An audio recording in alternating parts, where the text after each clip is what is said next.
Hello and welcome to the first episode of the War Films podcast. This is a follow-up to a podcast we did a couple of years ago, maybe more than that now, I can't remember, and which was the Adventure Films podcast, where I chose 10 adventure films and we discussed each one in some detail. And that was going to be a one-off thing, really. It was designed just as a one-off project, but I started getting the bug, because I enjoyed it, to do another one. So I got in touch with Murray, my brother, who I did the podcast with. We looked for another subject. Now, Murray, I thought you might choose, because I chose adventure films, I sort of gave you the casting vote. Yeah. And I was convinced you might choose either science fiction or horror. But you decided on war. Yeah, I chose war films because they were the sort of film I watched a lot as a kid, just because they'd be on TV. Yeah. And then I sort of went off them, just 'cause I thought, it's all sort of macho, teeth gritting, machine guns going. I thought, it's and I don't agree with war anyway. I thought, but then I've been thinking, I've seen a few more, sort of a second time, knowing a bit more about history, knowing that sort of war is not exactly a black and white thing. You can't just be against war. I don't think it's something that happens anyway, and seeing that these films have a lot more levels than just action and explosions. Yes. I wanted to start seeing them again. So I thought it would be great to revisit 10 classics. Yes, that's good. And now I was quite pleased you chose war films, because especially as a kid, I was very much into war. In fact, I was totally obsessed with war themes until I saw Star Wars in 1977. And although the war interest continued, it was mostly obliterated by science fiction. Yeah. So I'd have been happy with science fiction, horror and all that as well. But I think I might have put war and martial arts as possible others. Mm. So I was quite pleased you chose war, because I do have a lot of war films in my collection anyway. But again, it's not something like adventure films I'm really into and have read around and know a fair bit about some of them. Yeah. War films are just something I put on and enjoy, as you said, in a kind of a brainless way, and not really thought about. Yeah, they're more for entertainment. Yeah, I think neither of us is an expert on the historical aspects of these films. No, not really. Yeah. Okay, now, so we've chosen 10 films, really we chose them together, but yeah. I put forward the films just because I've got them in my collection. Yeah. I had to buy a couple that I didn't actually own. There were lots of war films I wanted to put in, and I had to leave some out, but we want to keep it to 10. So I think now the last one was adventure films, and that was very difficult to define as a genre. And war films are really a subset of the adventure film. And I think especially this first one we're going to look at, the Guns of Navarone, is very much described as an adventure film. Yes, yeah. So, so the first one we're going to do is the Guns of Navarone, and perhaps we should just introduce ourselves first for people who didn't listen to us before. I'm Garen Ewing, and I'm an author and illustrator. I do an adventure comic called The Adventures of Julius Chancer. The first one in that series was The Rainbow Orchid.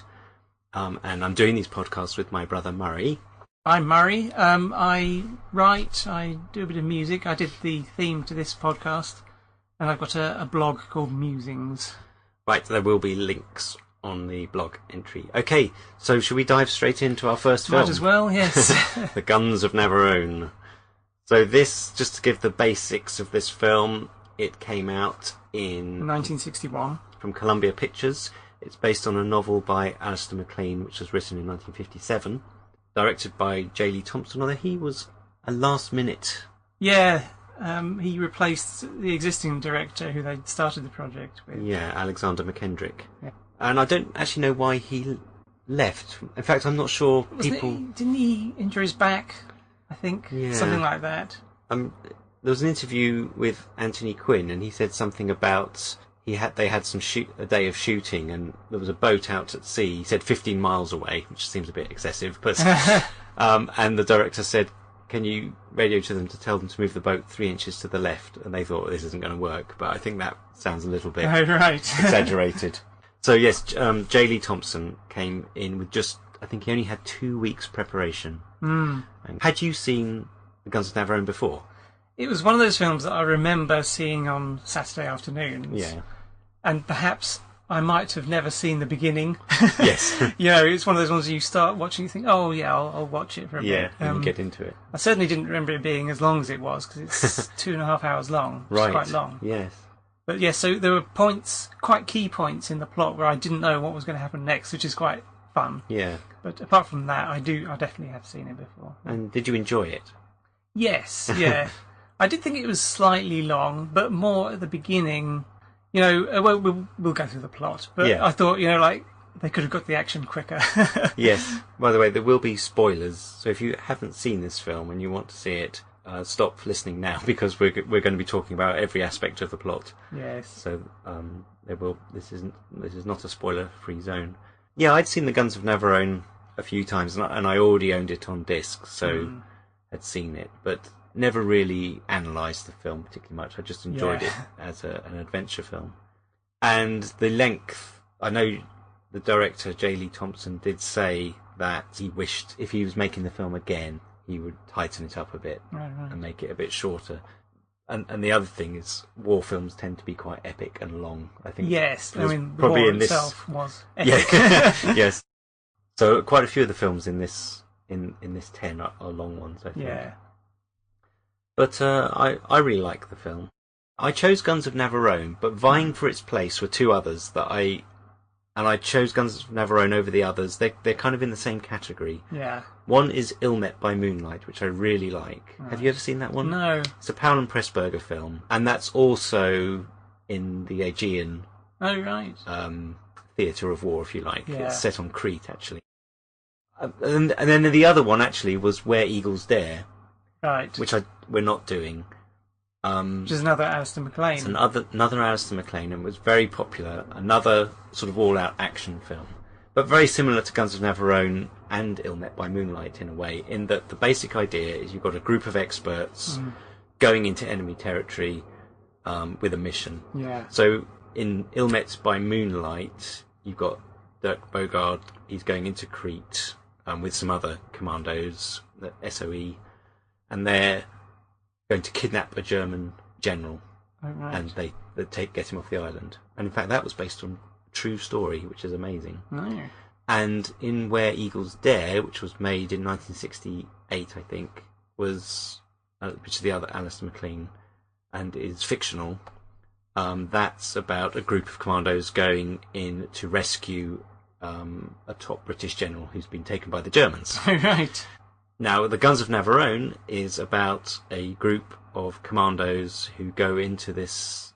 This is fictional. It's not based on a real thing, although it's the backdrop is, of course, a real setting. They're going in to destroy these huge guns. Yeah, these guns are on the fictional island of Navarone. Well, what's happened is, I think it's 2,000 British soldiers have been stranded on an island called Kyros. Yes. And they need to be rescued in a couple of days, but the thing that's stopping ships from getting to them is these huge guns placed on the island of Navarone, which will destroy any ship that goes past them. Yeah. So the only way these 2,000 soldiers can get rescued is if the guns are disabled. And the only way as this film starts, there's been an attempt to disable them by military force, and that hasn't happened. In fact, as a lot of these films, it opens with the sort of briefing room scene. Yes. Which I think probably is in almost every one of these war films. It's got that. That's one thing I'm looking forward to in this series is identifying the things which happen in all the films. The tropes. Yeah. Yeah. So we've got a cameo by Richard Harris, actually, yes, who plays an Australian.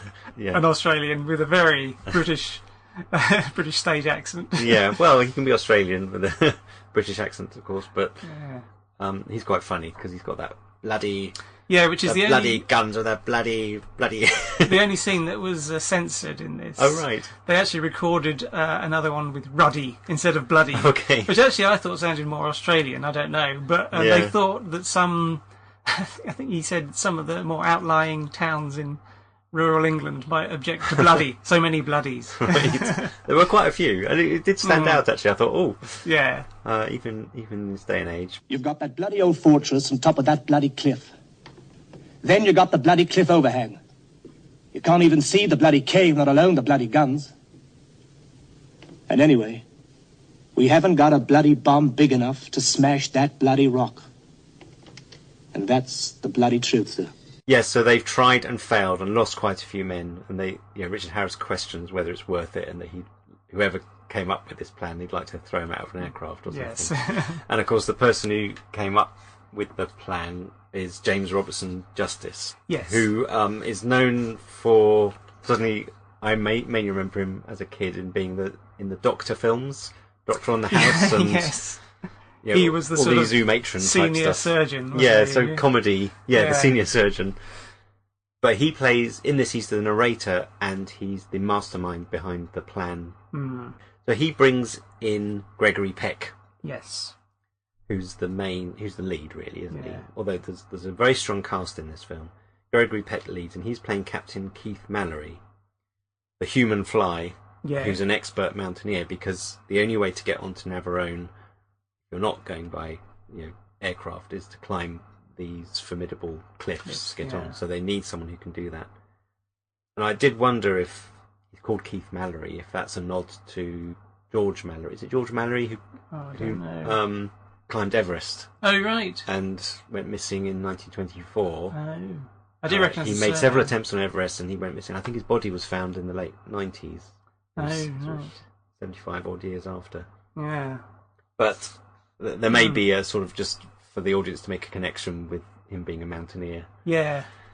Basically, this film is they assemble a cast of oddball experts who don't quite fit together, and there's tension between them, and they have to go on an impossible mission. This seems to be quite a common theme, but apparently this wasn't too common before this. So this was one of the first. Yeah. I was trying to think. I mean, obviously, the Seven Samurai comes to mind. Yeah. When was that? That was, I don't know off the top of my head. It was 50s. Right, so it was before this. 1954 maybe. Yeah. I'll correct that in the notes. Yeah. Should we go through the cast then? It's a very strong cast. So we've got Gregory Peck. Now he's famous for, he was in Spellbound. Was he in other Hitchcocks or just Spellbound? I can't remember off the top of my head. The one I think of him being in is To Kill a Mockingbird. Yeah, in fact he won an Oscar for that. That was the following year, 62. Oh, right. So he hadn't had that yet, but he was already a famous actor. Yeah. And he was in Cape Fear, which was also 62. Oh, right. And he was also in the 1991 version of that. Oh, right. He was in another war film, which I didn't consider for our list, but I really enjoy, which is The Boys from Brazil. Oh, right. Have you seen that one? Yes. Which, of course, is where they've sort of got hit. They make little Hitler claims. Yes, yeah. That is a fantastic Ira film. Levin novel or something, isn't it? Right, and it's got, I was going to say Olivia Newton-John. Laurence Olivier. Get the right Olivier. Very easily mixed up. Yes, okay, so Gregory Peck. Now, the other main character is David Niven. Well, I must say, one of the joys of watching these films is you get to see these brilliant actors in so many roles. Well, he plays Corporal Miller, who's a professor of explosives or something. Yes. He is a professor, and he's an explosives expert. You've got to have your explosives expert. Someone with a sense of humour. Yeah, he brings two things to this film, really. One is humour. Yeah. Although there's humour in other parts as well. And the other thing is he's kind of the voice of morality. Is he questioning. Yes. Although he forces not really the others, but Gregory Peck, Mallory, to question as well. Yeah. Although maybe he's already a little bit jaded about the war. I think he looks as though he is. And one thing I thought about David Niven's character is the sort of, he's a soldier, but he doesn't quite obey the rules and so on, is that in most films that would be an American role. Or right. Most, if you've got a British cast, you'd have the American cast as the person who isn't, who doesn't obey the rules and is... But here we've got almost the opposite, a sort of slightly upper-class Englishman who's the one who doesn't obey the rules. Yeah, it works very nicely. Yeah. Is this... I'm confused as to whether this is a British film or an American film. It was made in Britain, that's why I'm thinking of it. But of course the Columbia producer... Pictures, which was an American... The producer who's sort of identified as the main creative force behind it is American. Yeah. Although he was apparently blacklisted for a while. This is Carl Foreman. Carl Foreman, yeah. He was blacklisted for a while in the McCarthy era. Yeah. Now, he was a writer as well, and I think he was a director and wanted to direct this film. Yeah. But Can't remember why he didn't. Of course, there was an era when the producer was the sort of author of the film. Yes. Do you think of those early ones, like MGM, like Gone with the Wind? But then, of course, as you got to the end of the 60s, it was the director who was considered like the author of the film. Yeah. So you would have people of Foreman's generation thinking, this is my film. Yes. It'll do, And it is... Carl Foreman is the more prominent name associated with the Guns of Navarone more than J. Lee Thompson. Yeah. Carl Foreman wrote High Noon in 52. He also, another film we're going to do is The Bridge on the River Kwai, and he was the screenplay for that. Oh, right. Did the screenplay for that Yeah. with Michael Wilson. Those are probably the two, along with the Guns of Navarone, High Noon, Bridge on the River Kwai are the two really big ones. David Niven is interesting because he was actually a commando in World War II. Yes, yeah. There's him and Anthony Quinn, isn't there? Yeah. Are the two people who particularly were known as having dangerous war roles. Yeah, right. But David Niven famously didn't really speak much about. But one amusing thing he did say was to his men was during the war, "Come on, let's go. Don't worry." I'm paraphrasing heavily. Don't worry about this. You only have to do this once, but I'm going to have to play this role on the screen loads of times. Repeat it on the screen loads of other times. So, he wears a beret in an early scene in this film, and I think his cap badge is what his actual regiment was. Yeah. And I looked at it, and I think it's the Highland Light Infantry, which he right. was in before he became a commando. Yeah. David Niven was in... Well, he was in... Now, this is another big war film that a lot of people say is their favourite. He was in A Matter of Life and Death. Oh, yes, yeah, I've seen that. Now, I've heard so much about that, and I saw it, and I wouldn't have included it in my top 10. Yeah. Oh, it's not. Maybe it wouldn't have fitted our criteria anyway, because we're really going for war films in the thick of actual war. Action war films, yeah. Matter of Life and Death is... I mean, it is a good film. Perhaps it's a little bit too... Although it stays away from any particular religion, it's a bit religious and spiritual. Yeah, I seem to for remember me. it involves... I've seen it listed in fantasy films at the time. It's sort of an afterlife type fantasy. Yeah. So I wouldn't have included it. It's not. I'm not as impressed as some people are. Although I do recognise it's a good film. Yeah. He was in Around the World in 80 Days, which I think we could have possibly included in our adventure films. Oh yeah. He was in the Pink Panther films. Oh, of course, yeah. Interestingly, now he played James Bond in the 1967 Casino Royale. Oh. And I read that Ian Fleming actually wanted David Niven for Dr. No. As Bond in Dr. No. Oh, right. And also that he thought of him when he was writing the books. Yeah. But I've also read that he wanted an actor called Richard Todd in the role. So there I'm are not a few. sure. In fact, once Ian Fleming saw Sean Connery in the role, he decided he was so right that he actually included in the books that James Bond was born in Scotland. Oh, okay, that came after Yes. Connery did it. That's interesting. Yeah, so that's David Niven, and Niven and Peck are really the two most interesting characters. And they're very much opposites because Peck is really taciturn. You can see he's thought through things, but he doesn't actually let anyone else know. Yeah. He assumes command. Yes. And he doesn't say much, or he doesn't even express much emotion, where Niven is a lot more quirky. What is the word? Quippy. That's the word. Right. He makes quips. I like quirky. It mixes Makes the two. quirky quips. He's quirky. Yeah, so he's the sort of person who you need in every regiment, but he couldn't lead a regiment because it would fall apart without him. And in fact, I think that's one of the he doesn't things. have enough respect for authority. But he's sort of testing the authority. Yes.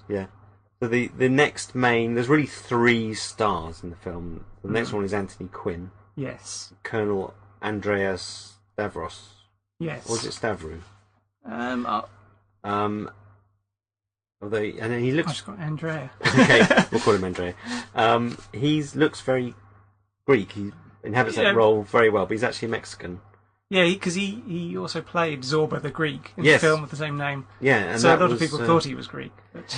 And he was in Lawrence of Arabia, which we talked about in the Adventure Film podcast. Yes. And we have another Lawrence of Arabia person in the form of Anthony Quayle. Major Franklin, yes. Yeah, who's the other sort of person who's in charge of the mission at first. Anthony Quayle was in another war film that could have been on this list, which is Ice Cold in Alex. So, oh right, yeah, which I think mainly for the beer advert. Now was that also J. Lee Thompson directed that one as well. Oh yeah. That was 1958, so that was before. So they'd worked together before.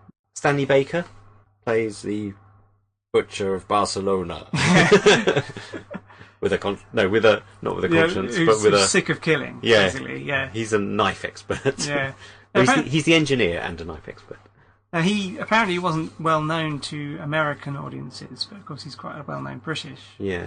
And he's got another connection with one of the films we're going to cover in this series, which is Zulu. Yeah. Because he was the producer. Yes. And also he had a role in Zulu. Yes, a main role along with Michael Caine. So we'll be talking about Zulu as one of our films, and that's really the one that brought Stanley Baker to superstardom. Oh, right. Zulu was 1964, so just 3 years after Guns of Navarone. Mm. And just another Dr. No connection. Apparently he turned down the role of Bond in Dr. No. Yes. So, nobody wanted it. No.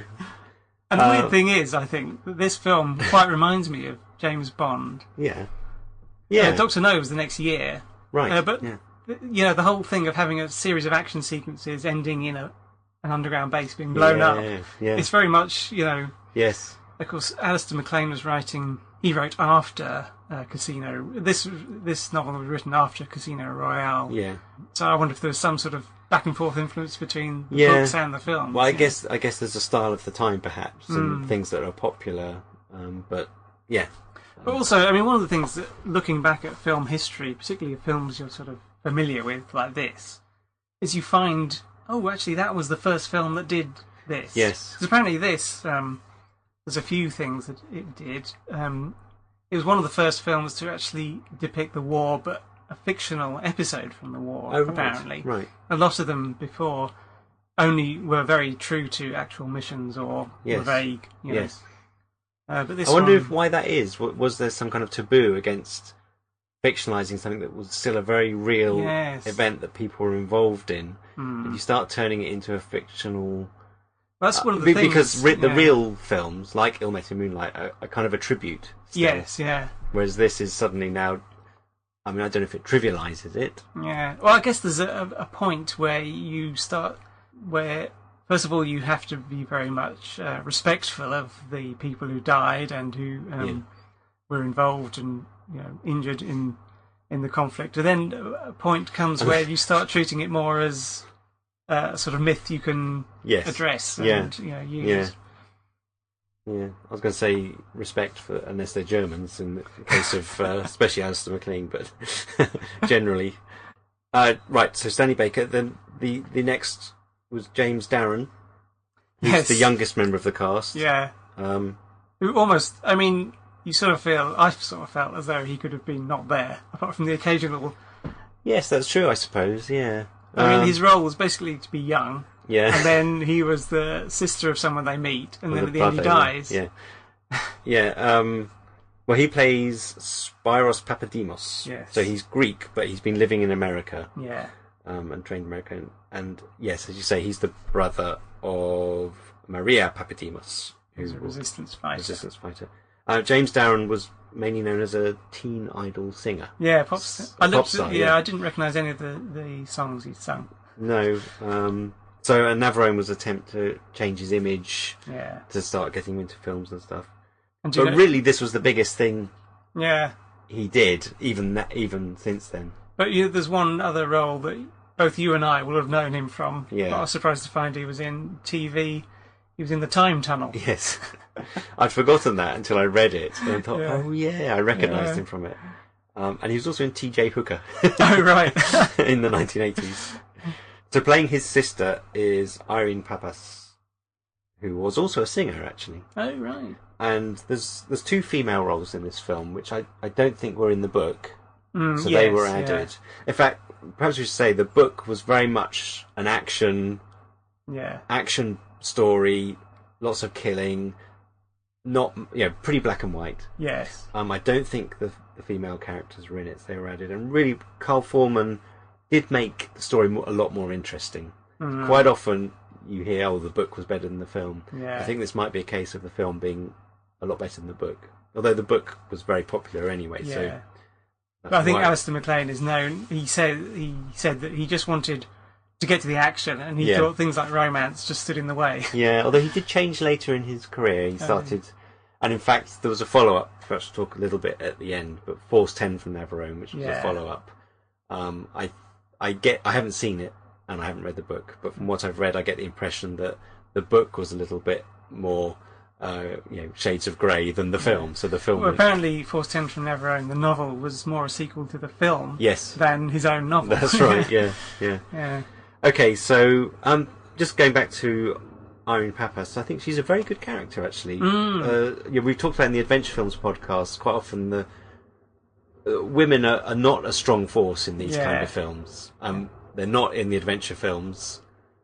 Rarely they are. So there are the occasional ones like there was in Hidden Fortress and stuff. And in war films, you're going to see them even less. Yeah. But actually, the Guns of Navarone has got two good female roles, especially Maria Papademos. She's tough.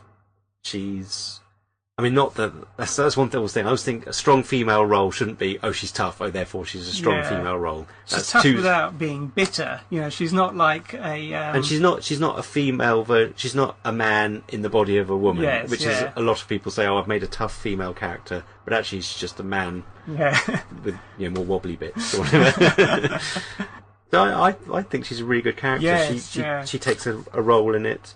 She's not there for romantic interest. Yeah. And nor is Gia Scala, actually, the other one. Yeah. So, Gia Scala plays Anna. She is the sort of young, attractive role of the film, to add a bit of glamour. Because, certainly she keeps her lipstick on all the way through. Yes, yeah. Her hair's cut short like a man, so I think the first time we see her, we think she's a man. Yes, yeah. And then they turn, that she gets knocked out, they turn her over, and it turns out that she's this beautiful woman. But she was quite a tragic character. She she'd attempted suicide before this film already, and actually died of an overdose in 1972. She was only 38, so being aware of that, watching it, you can't help thinking of it. She plays an emotionally damaged character. Yeah. This is one thing I've noticed. Another thing I've noticed about watching films. Quite often, if I watch a film, I go to the Wikipedia page just to check out. Yeah. And quite old films, you can see, what happened to that actor or actress, and you think, oh God, what a tragic life followed. But of course, you're seeing it compressed. Yes, yeah. Everyone dies, so it does add something to watching the film. Indeed, yeah. So we've already talked about James Robertson Justice. Those are all. That's the main cast now. James Robertson Justice. We talked about Richard Harris. Now, you probably saw this, and I didn't see him in the film.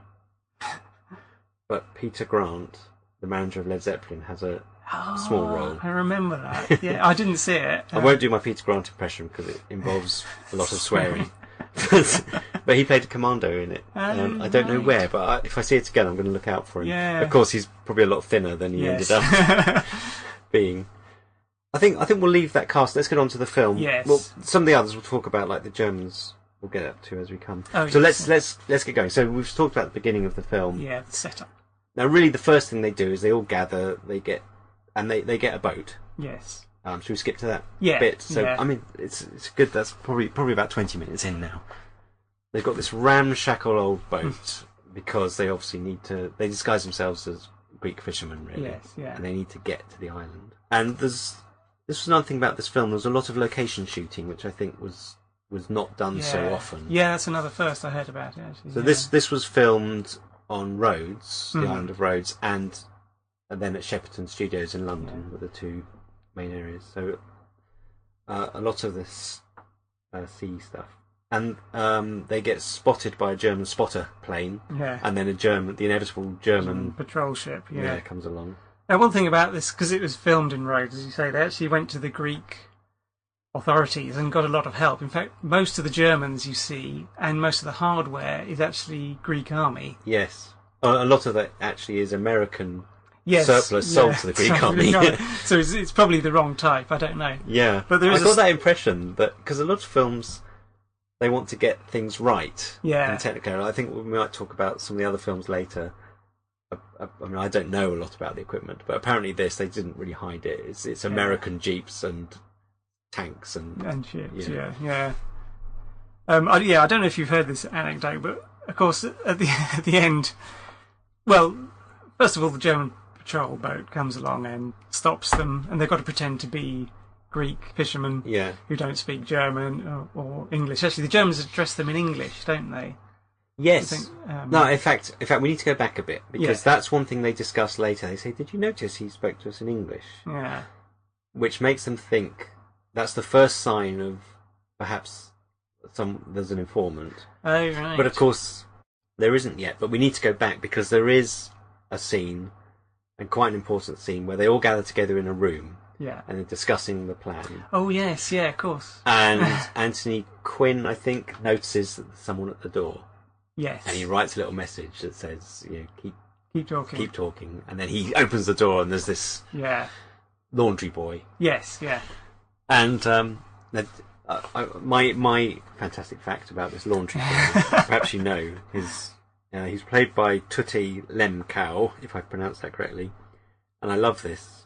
He played he had a role in the Raiders of the Lost Ark. Did you know that? I recognised him, and I was thinking, I've seen him in something, but I couldn't remember what. I mean, obviously that was a lot later, so he was a lot older, but the scene where Indy has the head of Ra, the head of the staff of Ra, the headpiece, he's the one who translates it. Oh. And then he says, but on the other side, which the Germans don't have. Now, so that's him. For some reason, I'm picturing him as Rasputin, but I can't think why. He is a bit Rasputin-like. So anyway, there's a scene where a British officer comes in and says, you can't tell me to put him in prison. Who do you think you are? And he looks to Gregory Peck for help, and Gregory Peck says, well, no, you'll be, if you don't do this, you'll be demoted and sent back on a ship to Britain as a private. Yeah. And he's got no... And in fact, they even threatened to shoot him. Yeah. The laundry boy. Well, in fact, and the officer, I think, if he gets in the way. Yeah, if he gets in the way. And that's a real bonding moment for the group. They're all sort of looking at Tajir and realising that this is a tight-knit group. And I think there's a certain respect amongst the more junior members of the group to see that they're defying the authority of the regular British Army, and that they're special. There's sort of a type in this type of film where you'll get the officer who hasn't seen experience and doesn't have the same down-to-earth practical... desk-bound... Yeah. Who everyone wants to go, get his comeuppance in some way. But there's a sort of poignance in the fact that Anthony Quayle is the one who says, have you got your gun, shoot him, and if the officer gets in your way, shoot him. Because that's the sort of practical attitude. Yeah. But Anthony Quayle himself, or his character, is later... Of course, we'll come to it, but he's later injured, and they have to have this discussion about him, a sort of practical, what do we do to him? Yes, good point, yeah. So you know that he'd take that attitude. What would he take to his own situation later in the film? But we'll come to that. Now, I did think, what's the point, apart from it being a bonding moment, and that is important, what's the plot point of the laundry boy, he doesn't look like a boy, the laundry person listening to the door, is the...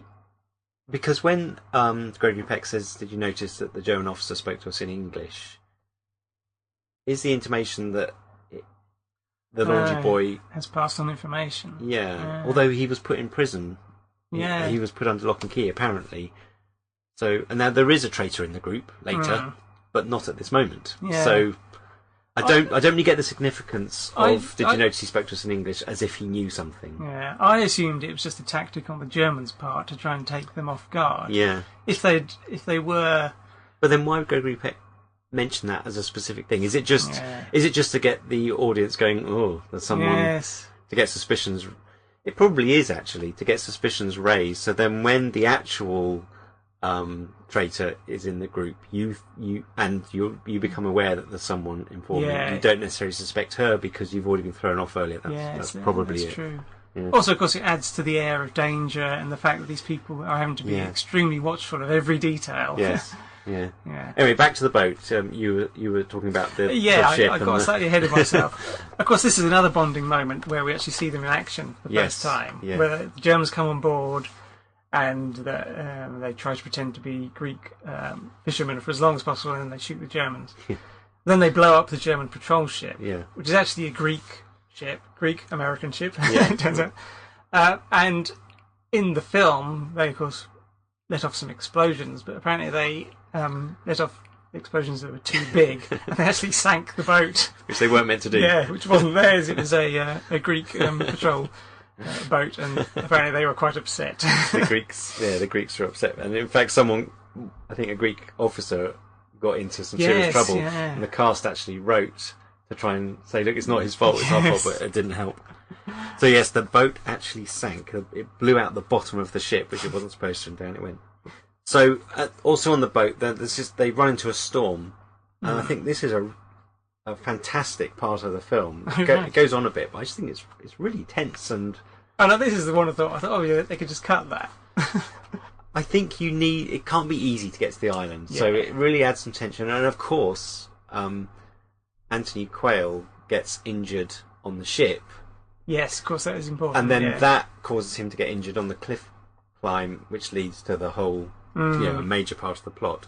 So, of course, they could have just had him fall on the cliff, but because he'd already had an injury on the boat, so his head, and blood running into his eyes, that meant that he didn't just fall off the cliff through some ineptitude. It was because he was disabled already. That's true. But also, I think it's a fantastic scene.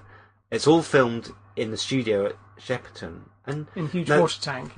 This film won. It was put up for, I think, 7 Oscars. And it won 1, and that was for best special effects. And I didn't really think much of it when I watched it. Just normally, I accepted it. But when I knew that and started learning more about it, so the fact that this storm sequence was filmed in a tank in Shepperton Studios, I think it's incredible. It looks amazing. Now, of course, the poor old cast were battered about. David Niven. Yeah, you know about this. Well, he had a slight cut to his lip, apparently. Yeah, from this scene. I'm not. Yeah, well, certainly in this scene. But so they were being dashed with water from this water tank, which apparently the water hadn't been changed regularly enough, and it got quite dirty.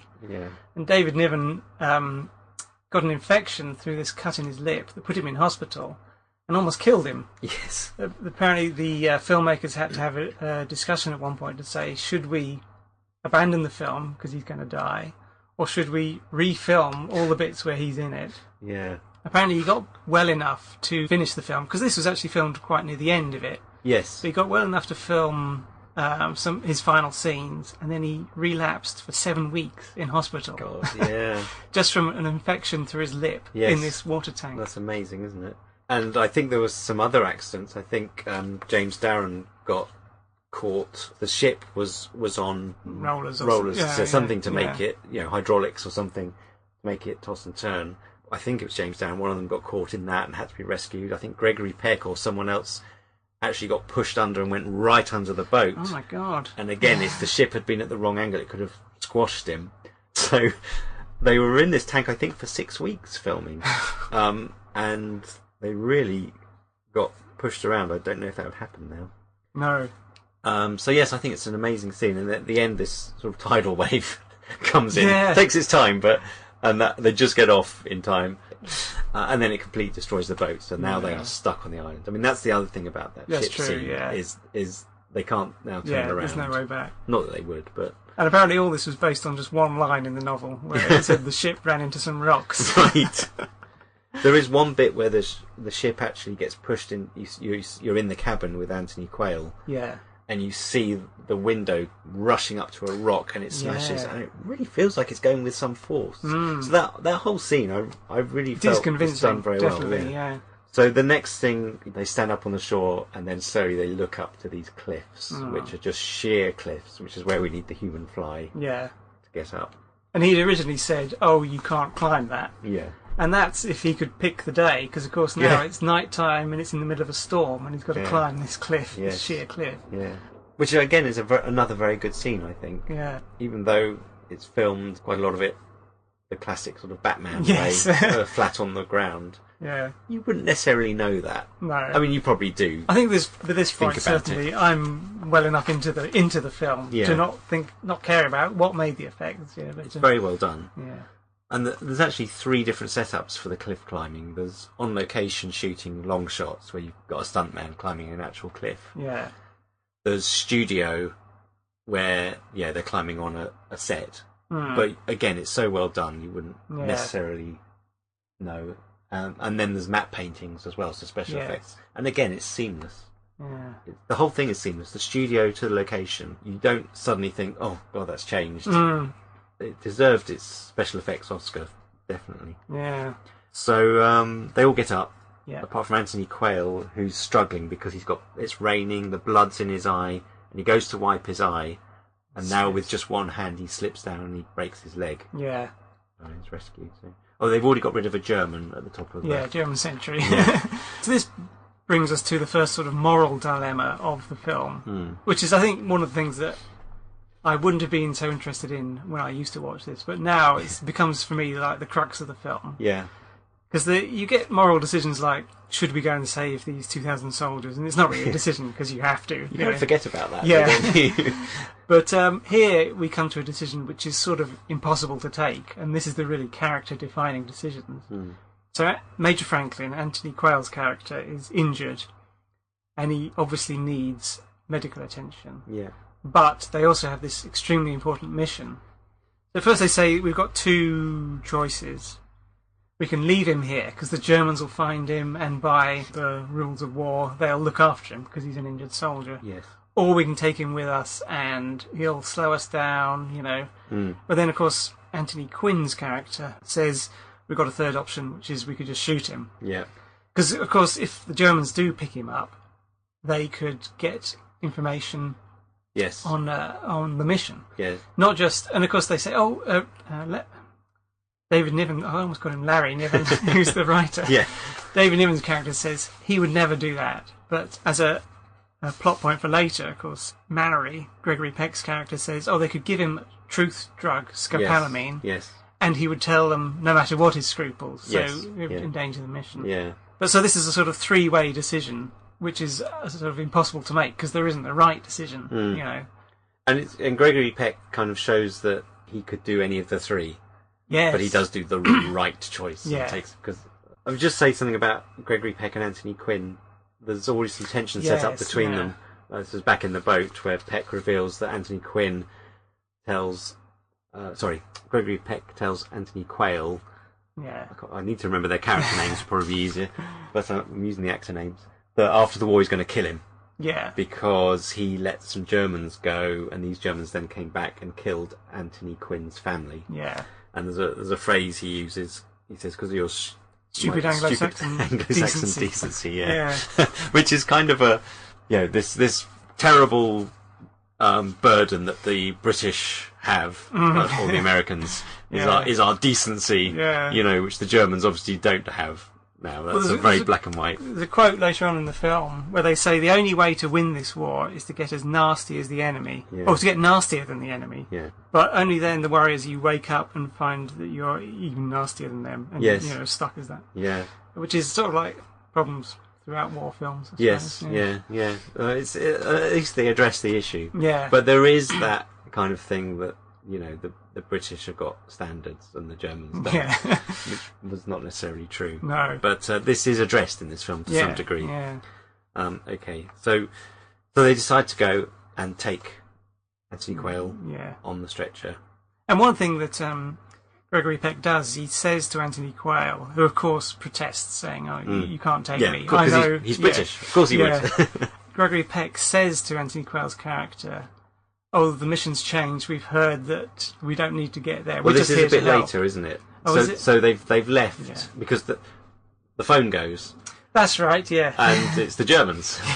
Now, Greg Peck speaks perfect German and Greek, so he pretends to be the soldier, but of course there's a code word or password that he doesn't use, so the Germans immediately know there's something wrong. Yeah. The alarm goes off. They know they've got to get moving, and the Germans are on their way looking. They know something's up now. So they get up into the mountains, and they go into a cave. It's snowy mountains. They get up into a cave. Some German mountain troops are coming up to them. And, they've radioed back to base to let them know the situation, I think. Because their next step is to meet up with the resistance on the island. Yes. And they think they can take over looking after Anthony Quayle, get medical supplies. Right. Yeah. So while they're out with the radio or looking down at the Germans, Anthony Quayle has crept off, trying to do the honourable thing. Yeah, and then they find him and he goes to shoot himself and he's stopped. That's right. And that's where Gregory Peck, Mallory, tells him, "You don't need to. The mission's off, old boy." Yeah. You know, he says, "We don't have to do this anymore. They're landing troops on the other side of the island," which is a very. I don't think he thought of it then. That was purely to stop him. Yeah, feeling worrying, bad. Yeah, but it actually comes in very useful later as a good plot point. Yeah. So the Germans are scouring the island. There's a great scene actually. It's only a little one, but it's an act where off they go, and Anthony Quinn is left shooting Germans. But you see him. It's very good the way he takes out the leaders. Yes. He takes out the leader and he dies. And then another one, you can see him going, "Come on, men!" And then he shoots him. Yeah. Actually, there's one thing I noticed about this film. Even though it is a war film, and at the end there are machine guns blazing. Yeah. Actually, not many people get shot. Right. Or killed. You know, obviously there's a huge explosion at the end, but you don't see an awful lot of violence. Like now, you'd see Germans mowed down. I think this is in stark contrast to the other Alistair MacLean blockbuster, Where Eagles Dare, because I think that's one of the films famously where it's got one of the highest body counts for Germans. Yeah. I don't know if it's the highest, but it's right up there. It's got a ridiculous number of deaths. Now, one thing I noted down when I was watching the mountain scene is snow Germans. Yes. So I always remember how I'd watch something like this and I'd get excited about, you know, like, oh, look.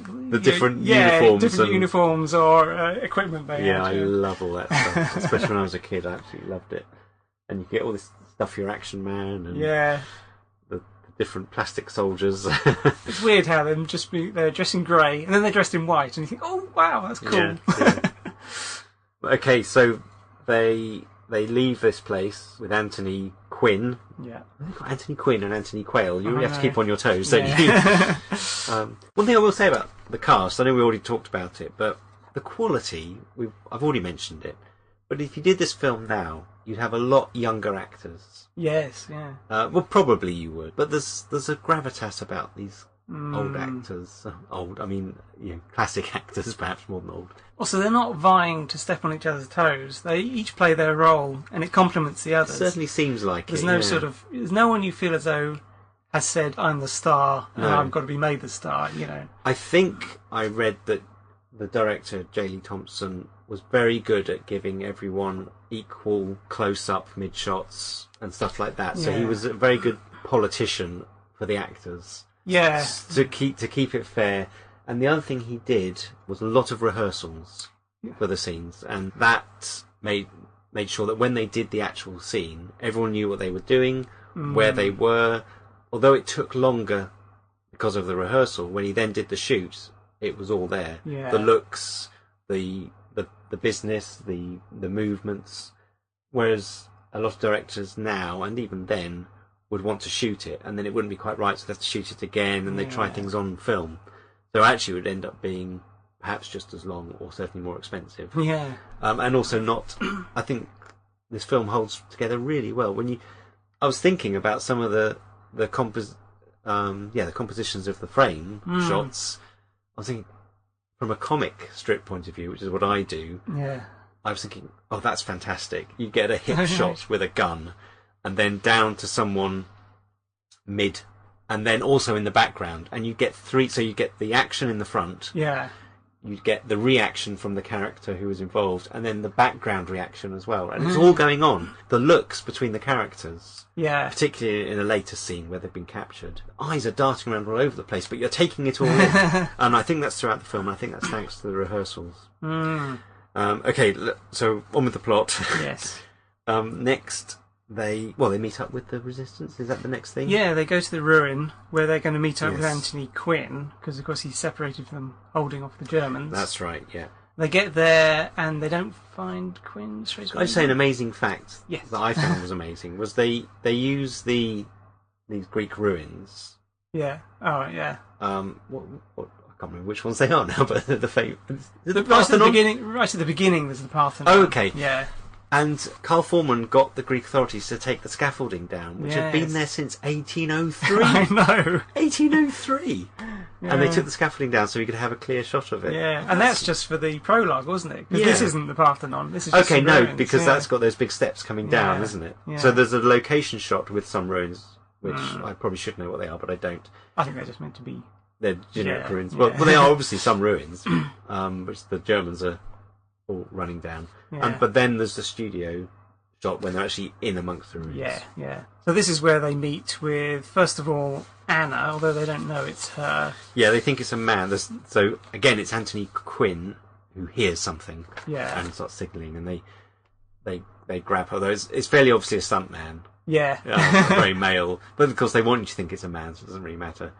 And they're very rough. They knock this person out. Yeah, not only knock them out, they then kick them to make sure they're knocked Well, yeah, out. they throw the person on the floor, Yeah. clump, and then let's just make sure, whack. Yeah. And then later they get turned over, and it's this. Yeah, well then Maria turns up with Yes. guns. Yeah. And of course, I think this is a great moment that David Niven pretends to be German. Yeah. Ich bin ein German, he says, which is like proof that you're not German. Yeah. Which is just what she needs, because she's Greek resistance. Yes. She wants to know they're not German. Yes. But then she says, oh, this is a terrible thing that it would happen to Anna, that she should get beaten up because she has already been captured by the Germans in the past and treated very badly, Yeah. to the point at which she can't speak. Yeah. Or won't speak. Anyway, she's obviously traumatised. Yes. She won't show anyone the scars on her back from the Yes. torture. Yeah. She won't let anyone see them. This is where the brother and sister meet up. Yeah. They obviously don't recognise each other. And in fact, when she says she's and her name's Maria Papademos, James Darren gives a shrug. What? I don't know. There's loads of us, he says. Yeah, there's Papademoses everywhere. Yeah. Well, I don't know her. It's your sister. I'm surprised. That's a little bit. Is that a Yeah. stretch? I don't know when. Well, I thought it was because he wasn't even looking at her. Surely he'd recognise her. Yeah, I mean, I don't know how. I can't remember from the beginning of the film when they talk about him how long he's been in America. But this is perhaps why I felt that he was a character who you didn't really need, because this is like the one scene so far that he's ever done anything, and all that happens is he gets slapped. Yes. So she slaps him for not writing letters, and then they hug, of course. Yeah. Which actually, it makes a point about the war experience. You could go for an entire war and not know that a relative of yours was alive or dead. Yeah. And of course, some of them were announced dead and turned up alive. Poet Robert Graves said he was declared dead and they emptied his bank account and he never got the money back. In fact, all his equipment was given away to everyone else in his regiment, and then he turned up alive and he said he couldn't get any of it back. That's amazing. Yeah. I was just with the anniversary of World War One at the moment. I was looking at in fact both of our, as we're brothers, one of our ancestors who was killed in the war, and while researching him I noticed that even a year after his death his parents were putting a newspaper notice in asking for any news, because all they knew was he was missing in action. So his body was never found. So that kind of horror of war, you're right. Is it a bit of a cliche, perhaps, that the first thing she does is slap him? It's that sort of Latin temperament. Oh, yes, yeah. You know. Yeah. It gets away from the sentimental scene. There are all the national stereotypes can come out, although they're not strong in this. Yeah. But obviously, does come down to nations. You've got the Germans, and then you've got the Mediterraneans. Yeah. And then you've got the British and the Americans, and you can say each one is a certain character type. Yes, yeah.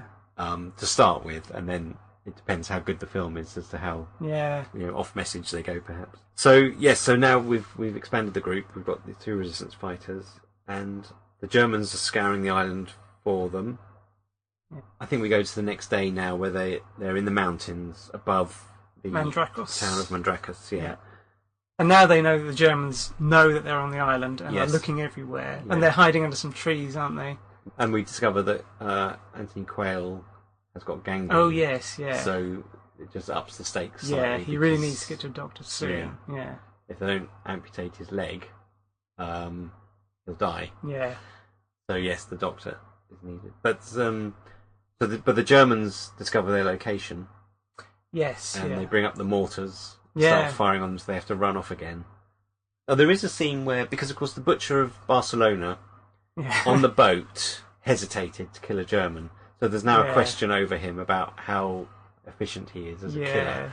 And he comes up to Gregory Peck and says, I want to be, because Peck questions him, says, what happened on the boat, and kind of excludes him from the group a bit. Yeah.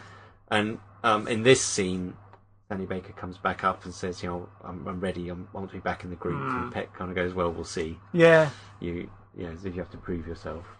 So, kind of slightly outcast from the group. But anyway, off they go again. They've got to run, and this time they're bombed by Stukas. Yeah. And I was quite impressed with this because I thought, oh, where did these Stukas?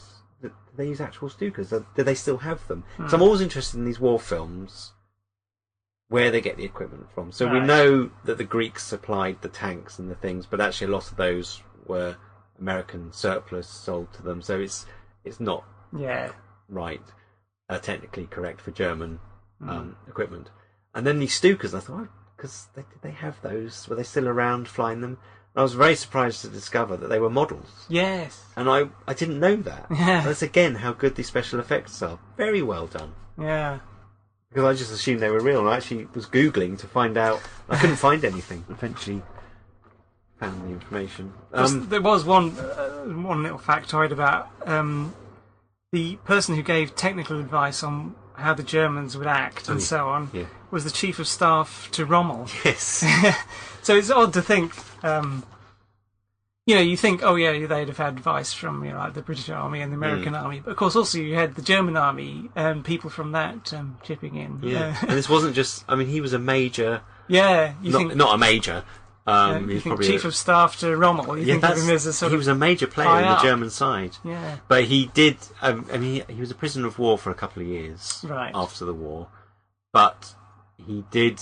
He knew when the war was over. And I think he went against the orders to keep fighting and told his men to surrender when it was time.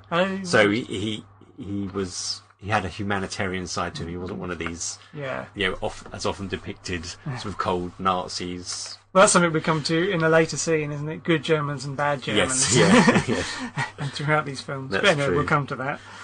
Okay, so they get into Mandrakos, where they're going to find a doctor. They split up into two groups. And I love the scene where they get Anthony Quayle into the house. They're just sort of moseying along, horse and cart, gradually looking around. No one's there. Then suddenly, boom, into action. Yeah. Uncover the cart, get out this man, straight into the house, straight into the hands of the Germans. I thought that was a brilliant scene because I wasn't expecting it. I've probably seen it before, but I'd forgotten it. But it's very well done. And now there's definitely a mole.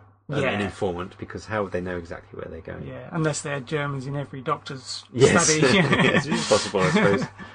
But then the other group, who still don't know that their colleagues are taken prisoner, have to escape where they've been hiding. Yeah. And they decide to do that thing of hiding in plain view. There's a Greek wedding going on. Yes. So they go and sit in amongst them. They escape from the house, which is surrounded by Germans, and go to the wedding party. Yeah, and there's this great bit. All the wedding guests they know immediately. Yeah, that here's some strangers, and they're looking around, and then the Germans arrive, and there's furtive looks everywhere. Yeah, you're thinking this is one couple's best day of their life type thing, but there's extreme danger being played out. Yeah, and there's some music strikes up. Yeah. And here's where James Darren gets his little singing moment. Which I think it's a nice moment, actually. It doesn't feel particularly out of place. And it's actually a kind of, look, back to normality. There's a war going on, but there's still these... Also, it reassures the people at the wedding that these people are one of them. Because they know their songs. And if you know someone's folk songs, you're all part of the folk. Yeah. But also, a lot of Hollywood-type films, they almost all had a single, a song. Right. Because even if you look at Dr. No... There's this weird moment in the middle, which is the first James Bond film, which is the next year. Yeah. There's a calypso song in it, and that feels a bit odd because you're used to James Bond films being so not serious, but you know, you don't expect a song. No. But it seemed to be something which most Hollywood films would have. As something you could take away. You couldn't buy the video, but you could buy the soundtrack. And during the song, I think this is a fantastic scene where an old man gives flowers to a little girl, and she's going to take them to the table. But at the same time, the Germans are marching. There's the sound of marching. Germans are coming, and it keeps cutting between the little girl with the flower, the Germans, the wedding party, and our heroes at the table. Yeah. And it's just fantastic, and it's all closing in on the table. Yeah. And the tension rises, and as the girl gets to the table, so to the Germans. A gun comes out. David Niven stops him from doing anything silly, and it's all boom, Yeah. And it's just the timing on that is fantastic. I wish you could do that in a comic. I don't know if you could. You probably could to some degree, but that was just absolutely perfect film moment, I think. Brilliant. And I think in the 60s when this came out, that was the point of the intermission. Oh, right, yeah. I did have the option on my Blu-ray of watching it with an intermission. Oh, right. I've just got the DVD and it just goes straight on. In fact, it fades to the next scene where they are now they're all together again with the German. They've been captured. This, I think, is one of those films, one of those scenes you'll always have in a film where people go on an undercover mission. Yeah. There's got to be a point where they are captured. Oh, yeah. And questioned, and then they have to escape. Because Yes. I was really thinking, how do they get out of this? And this is at first they're under the under the remit of the reasonable German. Yeah, the Germans have the army, who are just like an army. They still stick to rules, and they all, they won't shoot civilians supposedly. But then, of course, you also have the SS, who are like, in film terms, are given the license to be as evil as anything. I just got to a quote from this, which I don't know if this was the first time it was used, but the reasonable German officer, I think it's him, says, "For you, the war is over." Yes, which is one of those classic lines. I wish I should have looked into this. Was that the first time it was used? Probably was. Yeah. It became, maybe it's just because the Guns of Navarone is so famous that became one of those famous lines. Yeah. I don't know if it was then reused or you just imagine it was. But it is one of those, let's be reasonable. Yeah. For you, the war's over, you can relax, just give us the information. Yeah. So he is trying to be reasonable. Of course, they won't say anything. But then in comes the blonde, blue-eyed, emotionless, expressionless SS officer. Who's prepared to torture anyone in any horrible way, it seems. Yeah. Now, is it before that Anthony Quinn has already done his pretending to be just a Greek peasant, and I'm not with these guys, please don't shoot me. Oh, yeah, yeah. So that's quite a brave thing to do, really, because you can see the other people. But I like the way, as he's doing it, the German officer is looking at his photo in his colonel's uniform. Yeah. Which, of course, increases the sense of danger. But also some of his colleagues are looking at him thinking, oh, he's just a coward trying to get out of it. Right. But deep down, of course, he's a hero. So he's actually just trying to... and he is, of course, the one who does get them out of the situation. But not before the SS officer turns up. Just to say, the German officers, the reasonable one is Walter Jack Gottel. And he was most famous for playing General Gogol in the Bond films. Yes. And he was also in The Boys from Brazil with Gregory Peck. And George Michael is the SS officer. Oh. And he was in The Great Escape, which is another film we considered for the 10, but didn't fit in. And of course the SS officer rather, is not averse to using Anthony Quayle's gangrened leg as he rolls his pistol on it. Yeah, and he's in agony. Him a lot of pain, yeah. But Anthony Quinn gets them out of that by his histrionics and keeping them off guard. Is able to overpower the guards. Grab a gun. Everyone gets a gun, and they all leave. There's a great scene where they're getting to the German uniforms, and I love the way David Niven says, "Heil, everybody!" Yes. He's trying it out. Oh, heil.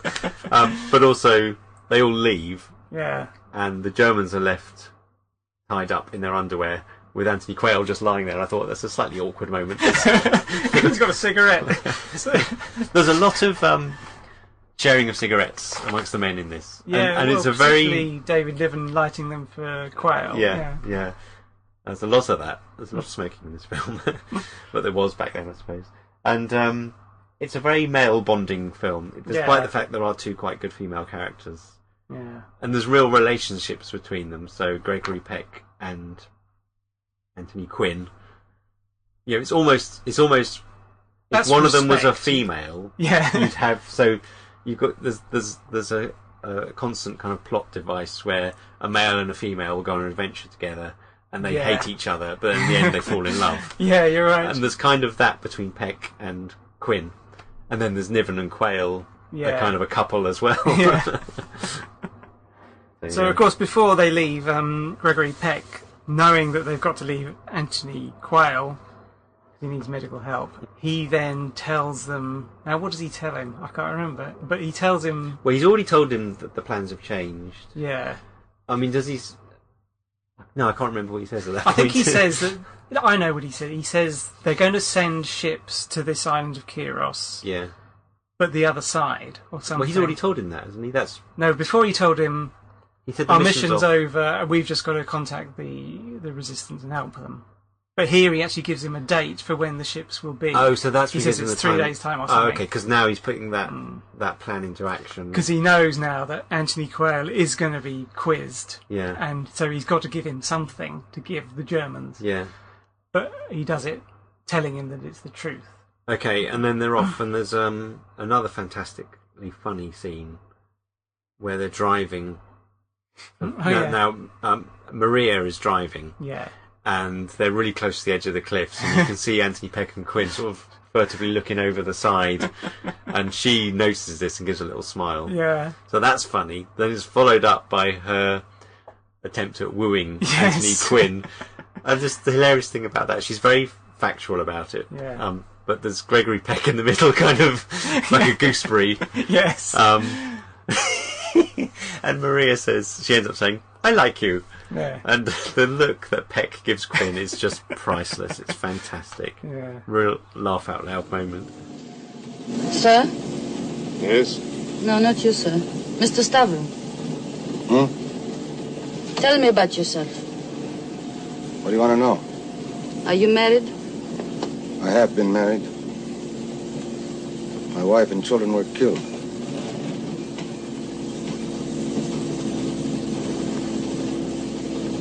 Have you killed many people? Only Germans. Oh, some Italians, too. Captain Mallory? Yes. You're a lucky man. Yes, I know. Mr. Stavro? Yes? I like you. I like you, too.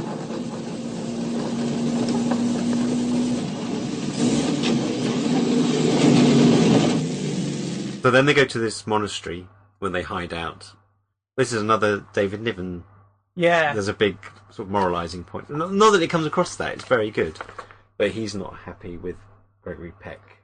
Yeah, because Peck tells him, well, I knew that the Germans are going to quiz Anthony Quayle, so I told them this, which is obviously untrue, which will give us an opportunity, because they'll be searching the rest of the island. It will give us an opportunity to just walk into the gun. Because all the Germans will be on the other side of the island. Yeah. And of course, David Niven is incensed. Yes, he says, do you know what you've done by using Anthony Quayle like this? Do you know what you've done? You've used up an important human being. Yeah, that's a great line. Because he says, no matter what happens to us, at the end of it, Anthony Quayle will feel as though he's betrayed us. And so he says, you know, he will be destroyed as a person. Yes, yeah. Even though I think one of the best scenes right at the end is where we find out that's not true. Yeah. But that's David Niven's point. But there's a lot of points about the war here. He also, as well as the human being, he also says, I don't care about the war anymore, and I've done 100 jobs and not one has changed the course of the war. Yeah. And it is questioning this whole, you know, what's the point? Yeah. All this, you know, actual lives are being lost. But again, he says, well, what about the 2,000 men we're going to save? And he says, but I don't know them, and I do know... Yeah, Major Franklin. Major Franklin, yeah. Actually, I think this is the thing that I thought was the most interesting point about this film. She's making quite an advanced point, I thought. I mean, it's got a lot of people who are sick of the war, which is the sort of point you think, oh yeah, it's good in a war film that you've got people sick of killing and so on. But Gregory Peck's character rises above that, because you know he's sick of the war as well. Yeah. He thought at the beginning of the film that he was going to be released, and then he ends up in this. But he not only realises that, you know, he's sick of killing, but he says, well, somebody's got to take charge, someone's got to take responsibility. So that's me. And he knows that he's not going to win. All the decisions he makes are going to hurt someone. Yeah. But he says the job's got to be done, otherwise we're stuck in this war forever. Yes, yeah. So that is a sort of point that rises above, I think, the we're sick of war thing. Yeah. Saying, yes, but this is the situation we're in. Yeah, we've got to deal with it. Yeah. Otherwise, you know, otherwise we just give in to the enemy. Exactly, yeah. Which is, I think, quite a good point. Yes, it is. It's a very good scene. There's another one later that's kind of got a key moment. But so they sleep. Gregory Peck goes on watch, and there's this perhaps slightly strange scene where Giancarlo comes out. Yeah. And he says, do you think I've done the right thing? Gregory Peck says, and of course she just can't talk, we believe. And just tears start running down. Yeah. I mean, it's fine, because we know later that she's the traitor. Yeah. She's the one that's feeding information to the Germans. Of course, we don't know this now. And there's a snog in the film. But, it's nothing. There's nothing more than that. I think it's just she shows sympathy. Perhaps this is showing her conflict, that actually she's realising or wondering what she's done wrong. Yeah. Or maybe that doesn't matter, but she still feels sympathy and something for him. Yeah. So, yeah. And then they're off again in the vehicles. Yeah, they capture another German vehicle. And they look back and they see Mandrakos is being burnt as punishment. So again, it's the consequences of their actions. Yeah. And people are evacuating and their homes are being destroyed. Now, one thing I think was a bit odd is that when they throw their old vehicle off the edge of the cliff, they put in a grenade, it explodes. Right. I think surely that's like saying to the Germans, "Oh, we're over here." That's a good point. Yeah, I didn't think. Why don't they just shove it off the edge? Did they put in a grenade in? I was watching. I thought it was just a case of it going off the cliff, and it doesn't really explode. But before it goes, it looks like David Niven throws something through the window, and I assumed that was a grenade. Why? Yeah, I mean, what's the point? You're right. Not only the sound, but the smoke. So off they go, and they're coming. No, it's never in the island or the town where the guns are. It's the island. Okay. Yeah. Well, anyway, they come to the town where the guns that surrounds the point where the guns are, and a lot of it has been abandoned because the vibration from the guns has weakened a lot of the buildings. Mm. And they get in, and there's this other scene where they discover, well, the David Niven's equipment has been destroyed and rendered useless. Yeah. Not the actual explosives, but his timing devices, I think. Yeah, his timing devices, and the clock and his fuses or something. Yeah, they're he called them time pencils or something. He does, yeah. And so he says, one of us is a traitor. Yeah, and they realise who it is. Yeah. And they prove it by ripping off her top. Yeah. And seeing her naked back, and there's no scars. Yeah, so she hasn't been tortured, supposedly. Yeah. Or not as she has not claimed. But that's a good way of doing it, actually, when you've got that problem in a story where you've got to prove something, and then it can be done by showing something rather than an explanation. So through that action, they planted the idea of the scars and how it's traumatised her, and then you see there are no scars in quite a key scene. Yeah. And of course, again, we get these 3 points. What do they do? Yeah. David Niven says, well, as far as the way I see it, there's 3 things we can do. Leave her. Well, anyway, the third one again is to kill her. Yeah. And this time Gregory Peck's going to eventually... Because he's taking responsibility. He thinks, well, there's only one person who can do it, isn't it? And this is one of those points where I thought, oh God, what's going to happen? Because you can't have him kill her. It's just one of those rules in a Hollywood film that a man can't kill. Yeah, it would blemish his character too much. And in fact, of course, he's got off the hook because Maria kills him. Yeah, which is one of those things I thought it was a perfect solution. Yes. It's a horrible situation. Yeah. But it's, well, and she feels probably the most betrayed. I mean, we don't know their history, but obviously she knows all of, they've been together for a while, so. But that's war, eh? Yes. But yeah, pretty brutal moment. And it is very grim. Maria her expression is fantastic. Yeah. It's kind of, I mean, it is excellent acting, actually. She's kind of expressionless. Yet everything is etched into her disappointment, the fact that she's had to make herself cold to do this. She isn't cold, but she's had to, make her steel herself to do it. And there's not really any words after that, and yet it's the whole acting. Again, the sort of looks and for a lot of the scenes in this film. Not a lot, but there's quite a few key scenes where there aren't words, and it's not needed. With the calibre of these actors, are very good. But also, it works because you've got not close-ups on each face, but you see a lot of people at once. Yes, and you're aware of the group tensions rather than each individual's private feelings. Yeah.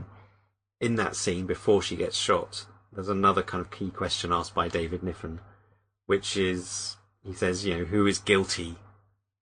Is it the man who gave the order or the man who gets his hands dirty carrying out the order. And I think that's key point in war. Yeah. So not only in war films, but actual war, and of course that came out after the war. Who is responsible for the atrocities or any action? Because someone gives the orders but doesn't do it, and someone does it. So who's the more guilty? Is it the person who did it? And this comes out in things like the Nuremberg trials and you know, the whole Nazi hunting thing. There's that whole question of, well, you shot these people in cold blood, but you gave the order. You know, there's the defence, I was only following orders. Yes. It's not usually, I think, now allowed as a defence. Oh, right. But can you imagine being in that situation? Right, I mean, we never will be, let's hope. But where someone gives you, if you don't, you might be killed, put in prison, something could happen to your family. So you kind of have to follow the orders, you have to go along with it. You can find yourself doing terrible things, probably. But there's probably some cognitive dissonance or something, you cut yourself off. Well, afterwards you justify it to yourself. Maybe, or maybe you just feel terrible about it. But still, there's the person who gave the order. So that's a key question, I think. Who is guilty? And I think that really gets to the heart of a lot of the questions a war film would ask, and this one as well. Now, Miller, you know that when you put on a uniform and learn how to do it, it's not hard to kill anyone. Sometimes it's harder not to. You think that you've been getting away with it all this time, standing by. Well, son, your bystanding days are over. You're in it now, up to your neck. They told me that you're a genius with explosives. Start proving it. You got me in the mood to use this thing. And by God, if you don't think of something, I'll use it on you. So now we're into the last act, where they're approaching the actual guns. And of course the Germans have taken the bait, and largely the main force has gone to the other side of the island expecting an attack. I think it's a brilliant scene where Gregory Peck and David Niven drive into the sort of fortress. Yeah. All the tanks and things are coming the other way, and he quickly goes in. And he actually bashes into a tank at one point. So I think it's so good. And they're both going, oh my God, we might have just ruined the mission by some bad driving. They stay calm, don't they? And, you know, there's some bad-tempered German says, oh, get over there. And it's like the perfect way to get in. Yes. Yeah, by being, almost by making noise, it lets them through. Yeah. So there's a bit of, they're in the lair now. And this is another classic thing about war films, is the Germans in the old Gothic castle. Yes. Of course, there are a lot of forts and things on Rhodes, because it was that kind of island, so it's justified, but it is a sort of Castle Wolfenstein type thing. It's just like I say with James Bond, it ends in an underground base or something. There's something, I think, primal about it, that it's got to end in a base. Now, Anthony Quinn and James Darren characters have gone off to provide a diversion. And Butcher Brown. Yes. Easy to forget. Well, he's gone with the girls to get the boat. Oh, yeah, only one girl. So the girl, So Maria and Butcher have gone off to get a boat. Of course, yes. Quinn and Darren have gone to machine guns and Germans and throw grenades at them. Yeah. And Gregory Peck and David Niven are doing the actual business of getting into the guns, the gun enclosure. So, well, Anthony Quinn and James Darren just have... James Darren is killed on a submachine gun off with a German. I don't know. It wouldn't last that long. It's a waste of his life, really. Why is he? He's just like he's got almost tunnel vision. Something takes over. Well, I think quite often in this sort of film, you'll get rid of all the characters who aren't absolutely necessary at the end, because well, it's you're part right. of the truth of the situation. I mean, he's pretty much the only one, actually. And Butcher Brown, who... Oh, that's true. Yes, of course. Is another character who hasn't... I mean, he did have a bit of a sort of journey in that he started off saying, I'm sick of killing, and then tried to get back into it. But actually, he failed, didn't he? He still... He hesitated. He then did kill the German. This is on the boat. But the German gets him as well. And he ends up dead. And this is another thing, again, it's certainly in Where Eagles Dare, and I don't know if I'm imagining it in other films, but the Germans in there, they're just listening to the radio, and while the heroes are trying to get into the base and silently killing them. Yeah. But they get in, and now it's just they close the doors and lock them from the inside. Which sets off an automatic alarm. Right. Which I thought at first, that's quite good, because something they weren't expecting, and it alerts the Germans immediately. But then I thought... So the time is ticking. Yeah. why would the Germans put an alarm on this? Well, because the point the alarm goes off, the Germans arrive at the door. They can't get in. So what can they do about it? Right, well, it alerts them that someone's gone in unauthorised. So, that makes sense. So they lift down to the guns, and it's just getting the... Yeah, massive guns. Yeah, absolutely huge. And there are several models made of these guns that were of various scales, including full size, of course. Yeah. And they are very impressive. Yeah. Yeah, they look real. And David Niven has got a very good plan. He doesn't just place explosives because he says, well, they're going to find them. Yeah. But he places some other explosives below the lift that will be activated by the lift. Yeah, and which will also blow up all the shells, yeah. which will definitely see to the end of the guns. Yes, yeah. So the Germans are at the gate with their flame torches, what they're called, welding torches or whatever, welder. Trying to get through. And this is another one of those clock-ticking scenes. Yeah, the ships are coming through, whatever. Yeah. The British ships are coming through. The Germans are at the gate, and they're racing to get the explosive set. Also, this film quite often compared to Hitchcock. And I think Hitchcock is one of those directors who's influenced film, particularly this sort of suspense film, so much that you don't really notice it. Right.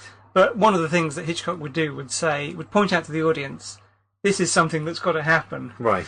And in this case, it's David Niven saying, right, I've put the explosive so it'll explode when the lift comes down to this point. Right, I see. For some reason he says it won't happen the first time, it'll probably happen the second time. Right. So you're looking at that thinking, that's got to happen. And every time it doesn't happen, the tension rises, goes up. Yeah. Okay, yeah, that's interesting. Yeah, it is kind of... I never thought of that. It's a Hitchcockian sort of thing. So yeah, they leap off. Yeah, they get out. They get out just as the Germans come in. And there's a great scene where the Germans are all over the place trying to find the bombs they know are there. Explosives. Yeah. And my favourite bit is where they find the rat. Yes. So it's a fake rat with an explosive shoved in inside it. And he gives it to a German who's holding it with these pincers, and suddenly it goes off. I mean, it's just a decoy, I think. And it goes... Psh, and the look on his face. When it goes out, the German lets out a breath of steam, and you can see... That's another funny moment. Yeah. He's just so relieved that he didn't get his head blown off. So the Germans now think they found the explosives, and in fact they get 2 shots off at the British ships. Enough to make them start to move away. But our heroes, meanwhile, have got to the boat. Yeah. Yes, the heroes get to the boat, so they're joined up again. Quinn, Murray, Peck, Niven. Yeah, that's it. Those 4, yes. I think this is an amazingly tense ending, because you're really thinking, it's got to happen, it's got to blow up, but it doesn't. Yeah. I mean, it's only the rule of 3 again. It takes 3 times for the lift to go down. But there's so many cuts between the different elements that, as you say, the tension rises and rises each time. So yeah, on the third go, just he says, fire. Yeah. Yeah. And this is when you get the shot of Anthony Quayle, who hears the explosion, knows what it means, and this is where he's sort of... David Niven's saying, you ruined a human being. This is where we show that he isn't ruined, because he realises that the mission has worked. Yeah, it was successful. That is a very satisfying moment where you see him in the hospital bed. So he's been... His war is over. Yeah, for him the war is over and the mission's been completed. Yeah. And they all get on the boat and then onto the ships. By the way, these ships do this what I call a Dalek noise. What are those? I've always meant to look it up, and I never have, because I've heard it in other films like... I assumed it was just... What's that David Lean one, In Which We Serve, or something, with Noel Coward? Oh, Noel Coward, yeah. Yeah, there's... I always assumed it's just the ship's alarm, you know. But they're doing it in sort of celebration. Anyway, I just wondered what the actual noise was for. I must look that up sometime. Yeah, but do the Daleks make a noise like that when they get really excited? I can't think of it. I mean, I don't know as much about Doctor Who as you did, so I thought I'd ask you. But maybe I'm imagining it. But I wondered if there was a conscious thing for the Dalek creators, or whoever came up with that noise, if they were influenced by the British. Yeah. I can't think of the noise. I did watch the Dalek Invasion of Earth recently. Yeah. And the scenes of the Daleks going around London, and they've all got their sink plungers extended to the fullest, and they lift them up in a Nazi salute. Oh, right. Because they were quite consciously Nazi. Yes. Yeah. Right. So only one plot strand remains, which is the tension between Quinn and Peck. Yes, because he's going to kill him when the war's over. But I was expecting some words, but it's all done pretty much with a look. Well, of course, he's going off with Maria. Yeah, and there's another scene earlier where he's shaving, and she's watching. Yeah. And there's a moment between them. She approves and of course, earlier we've had that "I like you." Yeah. So he's perhaps got some of his life back. Yeah. From that terrible trauma of his family. And of course, there is another moment going right back to the beginning where Anthony Quinn saves Gregory Peck from falling off the cliff. And there's that tension because we know he says he's going to kill him when the war's over, but he saves him. He could do it now. But, so they've been through this adventure together and they come through it and they're resolved. Yeah.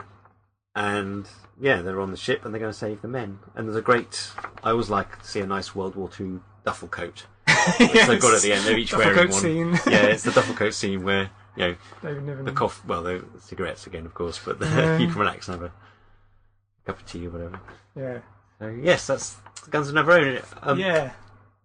Anything else in summation? I think we've covered a lot of stuff there. I think this is one of those films that I've been familiar with for a long time, but I've only just watched. I feel as I sat down and watched it, and so now I finally got the detail of it, because of course I watched it as a kid and I would have just been interested in the action scenes. Yeah, and it is just a good film on the face of it, but certainly looking into it, I appreciate it a lot more. It was the highest grossing film of 1961. Oh right, yeah. So it was very successful. And again, the special effects which it won an Oscar for haven't really dated.